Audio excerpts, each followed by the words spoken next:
Democracy Now!, democracynow.org, The War and Peace Report. I'm Amy Goodman. On Capitol Hill, the Senate could vote as early as today on a Republican tax plan that would shower billions of dollars in tax cuts on the richest Americans and corporations. But their efforts have hit a snafu when the nonpartisan Joint Committee on Taxation said the bill would add $1 trillion to federal budget deficits over the next decade. Its report directly contradicts claims made by Treasury Secretary Steve Mnuchin, who's repeatedly claimed the tax cuts would pay for themselves by stimulating the economy.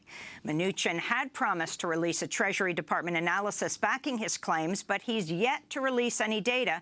And Treasury officials at the Office of Tax Policy told the New York Times they haven't been tasked with researching the bill's impacts. On Thursday, the tax plan got a major boost when Arizona Republican Senator John McCain said he'd vote in favor of the bill.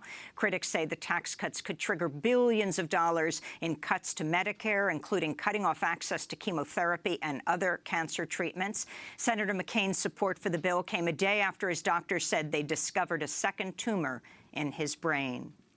Meanwhile, a little-known provision within the Republican tax bill would open one of the world's last pristine wildernesses, the Arctic National Wildlife Refuge, to oil and fracked gas drilling. We'll have more on that provision later in the broadcast.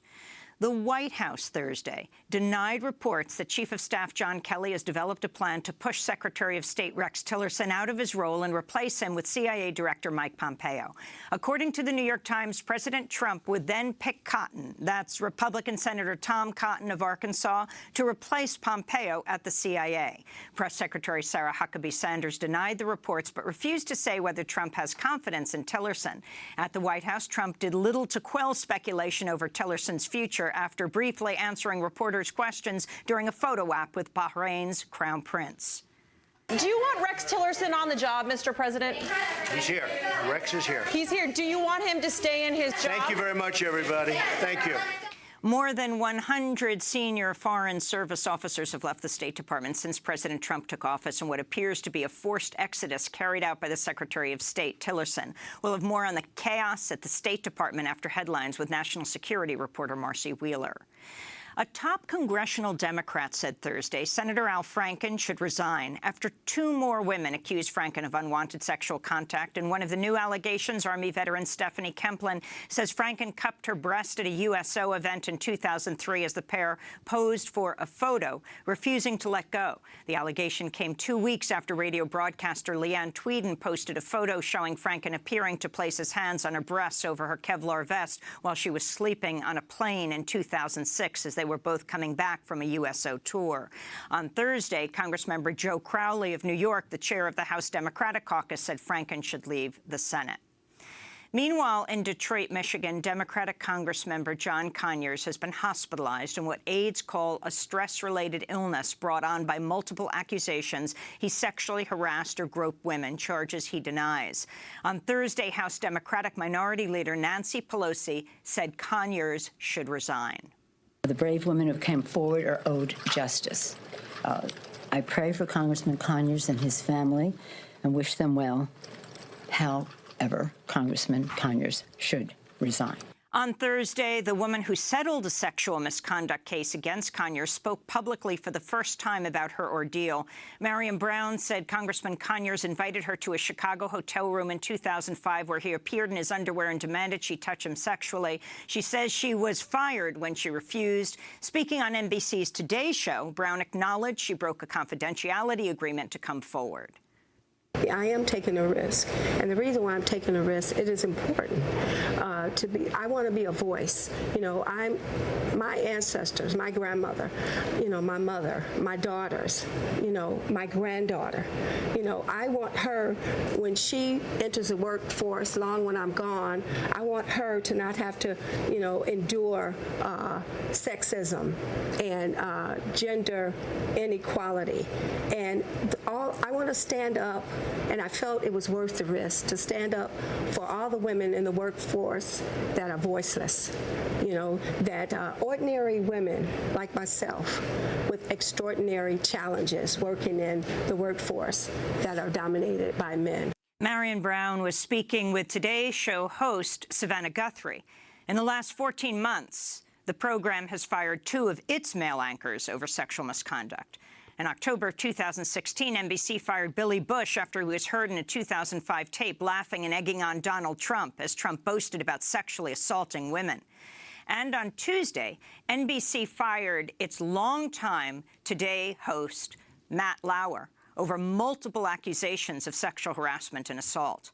On Thursday, Lauer offered a qualified apology, saying, quote, "There are no words to express my sorrow and regret for the pain I've caused others by words and actions. Some of what is being said about me is untrue or mischaracterized, but there's enough truth in these stories to make me feel embarrassed and ashamed," he said. The New York Times reports one former NBC employee was summoned by Lauer to his office in 2001, where Lauer allegedly locked the door and sexually assaulted her until she passed out. In Alabama, Republican U.S. Senate candidate Roy Moore blamed the LGBT community, liberals and socialists, for undermining his campaign after multiple women said he sexually harassed or assaulted them as teenagers, one as young as 14. Moore was speaking from the pulpit at a campaign event in a church in the city of Theodore on Wednesday night. They're liberals. They don't want conservative values. They're the lesbian, gay, bisexual, and transgender who want to change our culture. They're socialists who want to change our way of life, putting man above God, and that government is our God. After late-night talk show host Jimmy Kimmel sent a comedian to Moore's event, Moore tweeted, "Jimmy Kimmel, if you want to mock our Christian values, come down here to Alabama and do it man to man." Kimmel responded, quote, "Sounds great, Roy. Let me know when you get some Christian values, and I'll be there." After Moore offered to save a pew for Kimmel, the comedian replied, "Okay, Roy, but I'm leaving my daughters at home." Meanwhile, the White House said Thursday President Trump will hold a rally in the Florida Panhandle next week, 4 days ahead of Alabama's special election. Pensacola is just 20 miles from the Alabama border, and it's in the same media market as Mobile, Alabama. Music mogul Russell Simmons stepped down from his companies Thursday after a second woman charged him with sexual assault. Screenwriter Jenny Lumet says Simmons forced her into his apartment in 1991 and raped her. Meanwhile, the Gloucester Stage Company has severed its ties with playwright Israel Horovitz after the New York Times reported at least 9 women have accused him of sexual harassment, assault, or rape. Israel Horovitz is the father of Beastie Boys co-founder Adam Horovitz, who told the New York Times, quote, "I believe the allegations against my father are true, and I stand behind the women that made them." In Honduras, at least 1 protester was killed and scores injured as police fired tear gas and charged demonstrators outside the country's electoral commission in the capital, Tegucigalpa. The protests came as the commission continued its delay in declaring a winner in Sunday's election after early returns showed progressive candidate Salvador Nasrallah with a significant lead. On Thursday, the commission said U.S.-backed incumbent President Juan Orlando Hernandez had edged ahead of Nasrallah with over 90% of the votes counted, prompting Nasrallah and his supporters to charge the Electoral Commission with vote rigging. The Pentagon said on Thursday that U.S.-led airstrikes in Iraq and Syria have killed at least 800 civilians since the launch of a war against ISIS in 2014. The military's figure is vastly lower than estimates from human rights observers, including Amnesty International. The journalistic monitoring group Air Wars says it's documented at least 5,961 civilians killed in Iraq and Syria by U.S.-led coalition attacks aimed at ISIS. In Pakistan, at least 9 people were killed today after gunmen disguised as women in burqas stormed an agricultural college in the northern city of Peshawar, opening fire on students and workers. The Pakistani Taliban has claimed responsibility for the attack, which also left 36 people injured.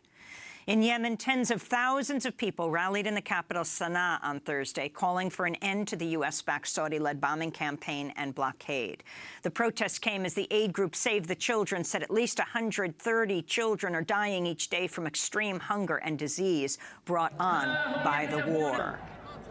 Back in the United States, an undocumented immigrant at the center of the high-profile murder trial used by President Trump to attack sanctuary cities has been acquitted of murder and manslaughter.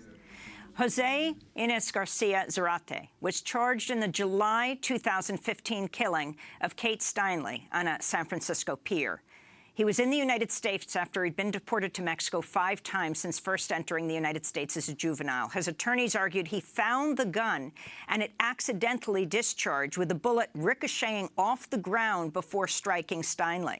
President Trump reacted on Twitter, calling the verdict disgraceful. In Arizona, a Border Patrol agent shot and killed an undocumented migrant in a remote mountainous region on the Tohono O'odham Nation on Wednesday. The shooting occurred about 20 miles away from the U.S.-Mexico border. The chief of the U.S. Border Patrol's Tucson sector is claiming without evidence that the shooting occurred after the man grabbed the gun of one of the agents. Migrant justice groups are demanding the killing be investigated. And in the Philippines' capital, Manila, police opened fire with water cannons on more than 1,000 activists Thursday as they marched to the presidential palace demanding the resignation of President Rodrigo Duterte. The activists blasted Duterte for welcoming President Trump to the Philippines last month and say he's presided over a bloody so-called war on drugs that's seen police and vigilantes carry out more than 7,000 extrajudicial killings. This is protester Vencer Crisostomo. We will not allow Duterte to install himself as a dictator. We have had dictators before, and they were ousted. Those are some of the headlines. This is Democracy Now!, democracynow.org, The War and Peace Report. I'm Amy Goodman.